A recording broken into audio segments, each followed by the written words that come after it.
Praise the lord. యేసుక్రీస్తు దివ్యనామంలో ఉదయకాల సమయంలో కార్యక్రమం వీక్షించుచున్న మీ అందరికీ నా హృదయపూర్వక వందనాలు తెలియజేస్తున్న ప్రియులారా, బాగున్నారా? ఉదయకాల సమయంలో నీకున్నటువంటి పరిస్థితులను బట్టి, భయంకరమైన ప్రతికూల వాతావరణాన్ని బట్టి ఆధారం ఎవరు? ఎవ్వరు లేక ఒంటరిగా బాధపడుతున్నానే, కష్టాల్లో ఆదరించేవారు ఎవరు? ఇంతకీ నాకు ఆధారం ఎవరు? నా కుటుంబానికి ఆధారం ఎవరు?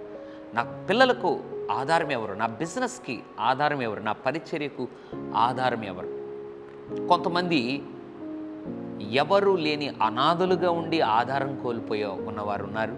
కొంతమంది అందరూ ఉన్నప్పటికీ కూడా నిష్ప్రయోజనకరంగా వారి జీవితంలో ఏ మనుష్యులు కూడా సహాయము చేయలేని పరిస్థితుల్లో ఆధారం కోల్పోయిన వారు ఉన్నారు. దేవుని బిడ్డ, ఉదయకాల సమయంలో నువ్వు ఏ స్థితిలో ఉండి ఆధారం కోల్పోయినప్పటికీ కూడా దేవుడి ఉదయకాల సమయంలో ఒక అద్భుతమైన వాగ్దానాన్ని నీకే ఇవ్వాలని ఆశపడుతున్నాడు. ఏంటి ఆ వాగ్దానం?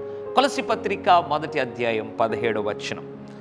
ఆయన అన్నిటికంటే ముందుగా ఉన్నవాడు, ఆయనే సమస్తమునకు ఆధారభూతుడు. ఎంత అద్భుతమైన మాట!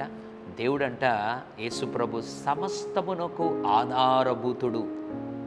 సమస్తం, నీ జీవితంలో ఉన్న ఏ పరిస్థితికైనా సమస్తానికి దేవుడు ఆధారంగా ఉన్నాడు. దేవుని సేవకుడు ఉదయకాల సమయంలో చెప్తున్నాను, నీ పిల్లలకు ఆధారంగా ఉన్నాడు.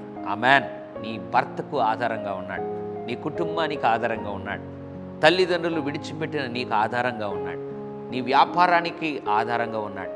నీ పరిచర్యకు ఆధారంగా ఉన్నాడు. సమస్తమునకు మన జీవితంలో దేవుడే ఆధారభూతుడు. నమ్ము, విశ్వసించు. నీ జీవితంలో నిత్యముగా దేవుడు గొప్ప కార్యాలు చేస్తాడు. పరిశుద్ధుల తండ్రి, మా జీవితంలో సమస్తమునకు నీవే ఆధారం. మేము దిగులు పడనక్కరలేదు, బాధపడనక్కరలేదు అని మాట్లాడాం. ఎవరైతే ప్రభు ఇంతవరకు దిగులుతో ఆందోళనతో ఉన్నారో వారి దిగులు ఆందోళనను తొలగించి సమస్తమునకు ఆధారభూతుడిగా వారిని నడిపించమని యేసు నామములో ప్రార్థిస్తున్నాం తండ్రి.